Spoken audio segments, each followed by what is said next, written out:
Hi guys, I'm back with another video. This time it's a review for a movie coming out this January. It's already out in cinemas now actually, but I don't know why I said that.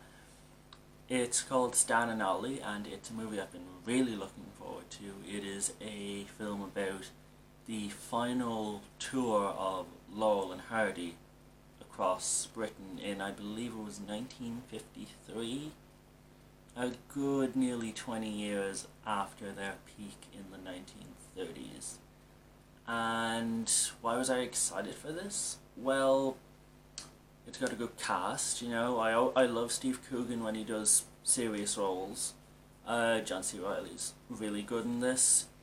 And I have a very strange childhood connection to Laurel and Hardy, because just up the road from where I live, there's a small house, a small bungalow, white, but on the wall at the front of the house, there's a mural of Laurel and Hardy, and I was always, like, when I was growing up, I had no idea who it was, so I just, the two guys from the wall, and now I'm older, I know who they are, but that's still just my main childhood memory, is just seeing them two on a wall, and now there was a movie about them, and I just found that really cool, But, no, after that tangent, let's get on with the review.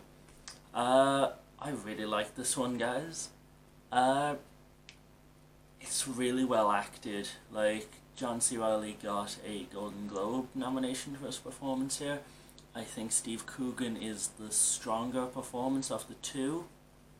I think John C. Reilly got the nomination more because in this film, Hardy's gets to, like, John C. Reilly in this movie gets to sick act. Like, this chronicles a lot of Oliver Hardy's health issues towards the end of his life.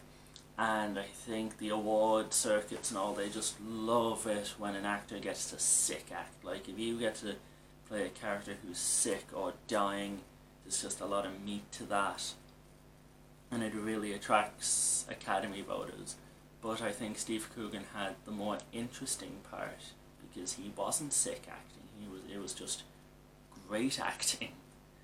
But the main thing I liked about the film, well, obviously, one thing I loved about the film was the fact that it was a Laurel and Hardy film, because I am such a big fan of films about old school Hollywood, and there's no more old school Hollywood than Laurel and Hardy. So just the setting, like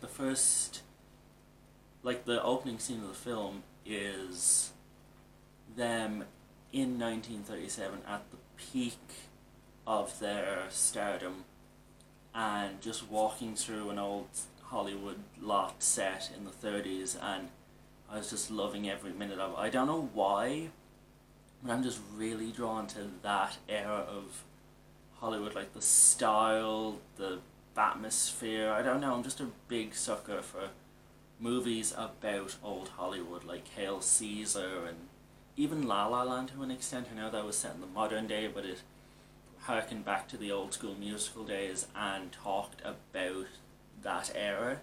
But yeah, either way, I'm a huge fan of that. But also, it manages to show what was so great about the Laurel and Hardy sense of humour, which I don't think will ever go out of date. It's the best form of slapstick. And I know slapstick done in movies now can be very dumb and not funny, but Laurel and Hardy always knew how to make slapstick funny.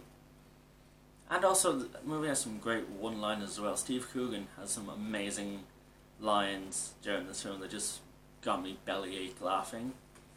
But, it showed why they were successful. Like, it managed to be funny while also making you feel good. This is a very feel-good movie, even though it's also bittersweet, because you're watching it and, yes, you see these guys are clearly great friends, really good mates, even though it does go into the tension between the two of them, because one went off and did a movie whereas the other years before, but their friendship is really the central, like it's the bread and butter of the entire film. Without that friendship and that connection and the two lead performances, this film just completely falls in on itself. But while being very feel good, it manages to be bittersweet. Bittersweet because it's the last time this was the last time they were performing on tour together. Like, Hardy didn't have long to live, and after that Stan Laurel never performed any comedy, any show, didn't act in a movie, didn't do a live performance without Hardy. So it's like Laurel went into retirement afterwards. So it really is the sort of last hurrah sense to it, and that makes it bittersweet. But because of how good the performances are, how the memory of Laurel Hardy is a part of this film, it just makes you smile while also making you feel kind of sad, but in a good way. Like, it balances the emotions really well. And while I don't think it's going to get Oscar nominations, it deserves to get Oscar nominations. I really like this film. I'm going to give it 9 out of 10. My one gripe with it is because at times it does kind of follow that sort of biopic formula.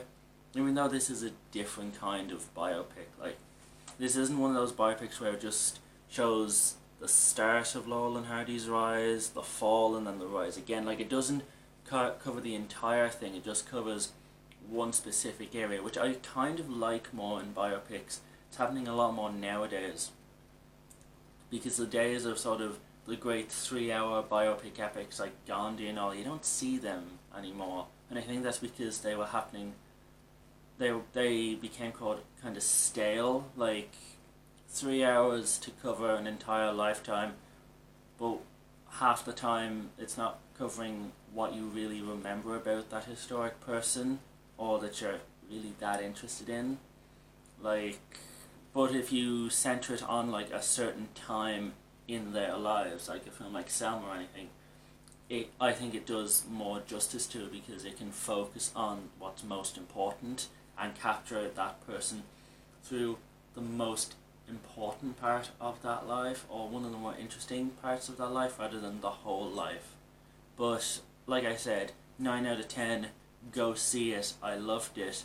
I highly, highly recommend.